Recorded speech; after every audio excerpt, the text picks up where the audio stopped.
Agora eu quero aproveitar que a nossa discussão está pegando fogo e colocar um outro tema aqui. Porque no Congresso, enquanto líderes da oposição se reuniram para discutir a obstrução, outros parlamentares debatem vetos presidenciais que estão trancando a pauta, como arcabouço, Minha Casa Minha Vida, lei orçamentária. Quero conversar aqui com o Bruno Pinheiro, que vai trazer essa história para a gente. E eu vou contar também já que no meio de tudo isso, teve mais liberação de emenda parlamentar. Valor recorde aí liberada pelo governo atual. Fala, Bruno Pinheiro.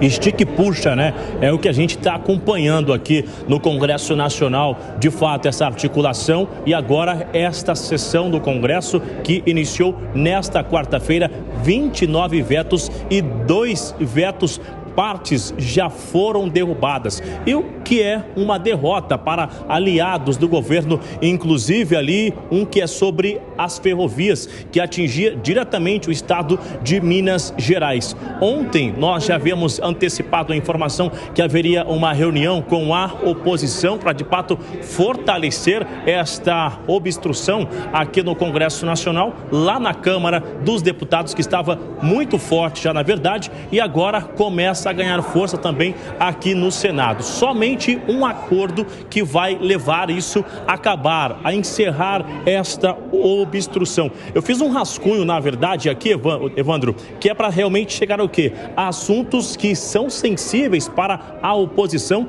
e que estão repercutindo lá no STF, que é sobre o aborto legal e também sobre o marco temporal para a demarcação de áreas indígenas, que este assunto seja restabelecido, seja discutido unicamente aqui no Congresso Nacional e não seja considerado o entendimento do STF. Então, essa discussão é o único acordo que vai levar a oposição, neste momento, a tocar a pauta do governo aqui no Congresso Nacional. Aliados do governo já chegaram a responder, com quem eu conversei hoje um pouco mais cedo, que existe sim um consenso entre a oposição de pautas relevantes que estão sendo discutidas hoje no Congresso para derrubar este veto ou não, que é de interesse lá do Palácio do Planalto. Só que isso é um fato isolado, não significa o de forma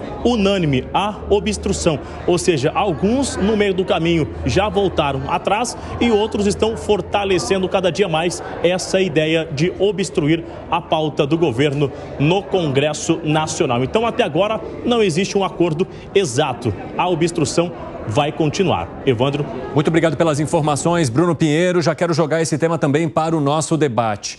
Obstrução não só de projetos, mas até dos vetos presidenciais. O que isso pode provocar de movimentação? A oposição poderá atingir o seu objetivo fazendo essa mudança, essa obstrução em Alangane? Eu acho que passa o recado, pode atingir sim o objetivo. Agora, é muito difícil frear também todo esse poder do Supremo Tribunal Federal. Mas é um primeiro passo. E eu acho que isso também mostra, porque muitas vezes a gente fala assim, o parlamentar ele tem um preço, basta liberar determinada emenda que ele vai aprovar, que ele vai se vender, entre aspas, vai ficar do lado do governo, mas não é bem assim. Existem algumas questões onde prevalece, sim, alguns valores. Os parlamentares, mesmo liberando emendas, eles estão muito incomodados com essa interferência do Supremo Tribunal Federal em cima do Congresso, principalmente no que tange ao marco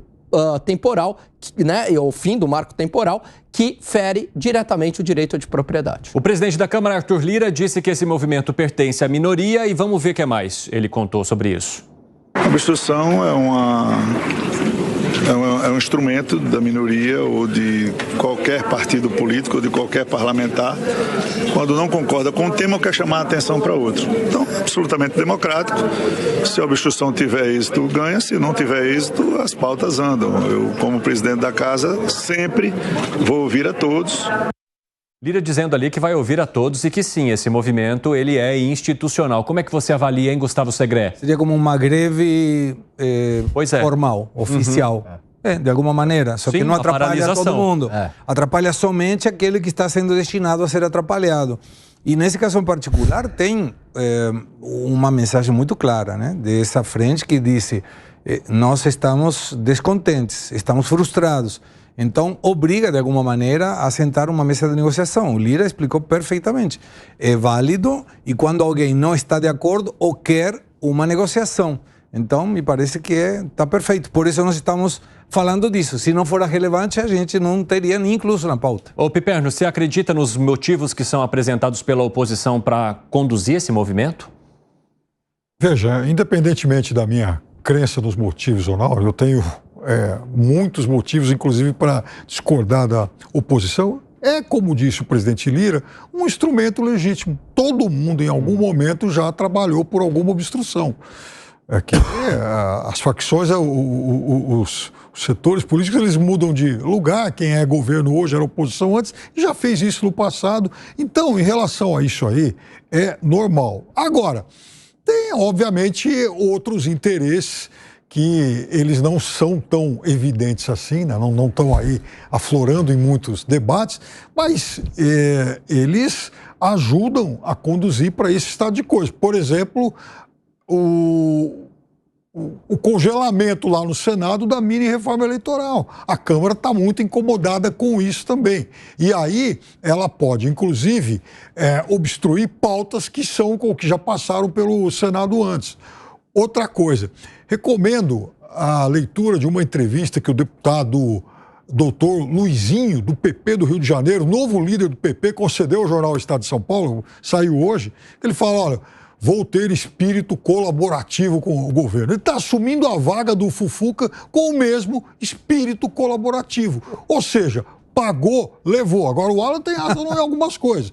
Por exemplo, há alguns temas, principalmente na questão de costumes, que evidentemente eles não vão negociar. Mas matéria econômica, matéria do funcionamento da Câmara, mini-reforma, STF, isso aí tudo pagou, levou. Fala, Dávila. Olha, é importante notar duas coisas nesse episódio. Primeiro, que hoje foi o dia de maior liberação de dinheiro em emenda para parlamentar. E a obstrução continua. Por que isso? Porque mostra que questões de valores são fundamentais para essas bancadas. Nós estamos falando aqui de três coisas. A bancada do agro, que evidentemente está muito preocupada com a questão de respeito à propriedade privada. A bancada da bala, que vê nessa ameaça à propriedade privada uma necessidade de continuar armando as pessoas no campo. E a bancada evangélica, que evidentemente é contra a questão da legalização do aborto. É esse o ponto. Então você está falando de três questões de valores fundamentais, que não adianta despejar dinheiro em ministério que não vai virar, porque se virar, esses caras nunca mais vão ser eleitos. Então tem uma questão fundamental. Essa é uma obstrução que vai custar caro, sim, para o governo, porque ela é em cima de valores. Isso também dá um recado importante, que é para o presidente Lula. Porque se ele vetar integralmente a questão do marco temporal e não olhar ali um jeito para começar a fazer um gesto, vai criar um enorme problema para ele e, evidentemente, no Congresso Nacional, porque este é um tema fundamental. Então, o Alan bem trouxe aqui um ponto que é importante. Questões de valores são inegociáveis, ainda mais quando são valores centrais para que esses parlamentares sejam eleitos. Inclusive, né, isso aí que o Dávila acabou de mencionar da liberação de valores, porque hoje foram liberados aí cerca de 3,5 bilhões de reais em emendas parlamentares na última segunda-feira, na verdade. Esse é o maior valor aí dos combos que estão sendo separados e reservados pelo governo federal para esta liberação aos parlamentares. Vocês acreditam que isso possa modificar ou estão com o Dávila na história de que, mesmo havendo uma liberação graúda dessa nessa semana, a obstrução permanece porque a pauta vai além disso, hein, Alan Gani? Eu apostaria que continua essa obstrução, principalmente pela questão do marco temporal. Enquanto o Supremo Tribunal Federal invadia os poderes do Congresso Nacional em alguns temas que não traziam grandes prejuízos econômicos, principalmente a congressistas ou empresários ligados a congressistas, estava tudo bem.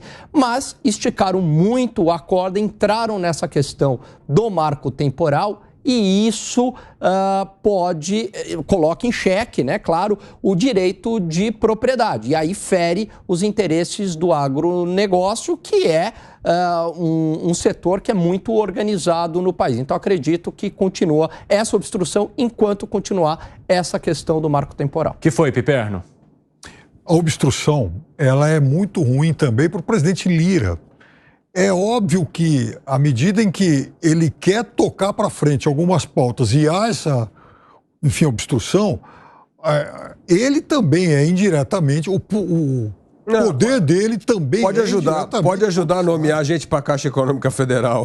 Mas aí pode ajudar um monte de coisa, como pode atrapalhar, como pode ter ali, porque afinal de contas, daqui a pouco vai ter outra eleição e os grupos já estão se formando. Enfim, eleição para presidente da Câmara.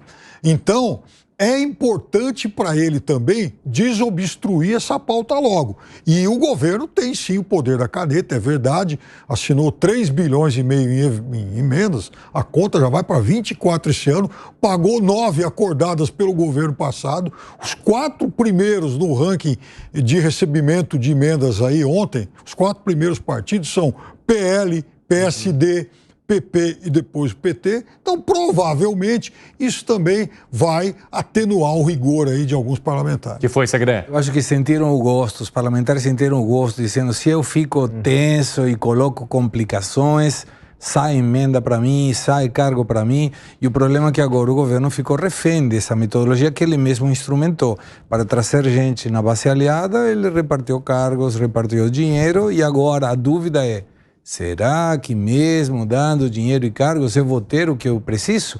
E vai ter que pagar para ver. E esse é um risco muito alto para o governo.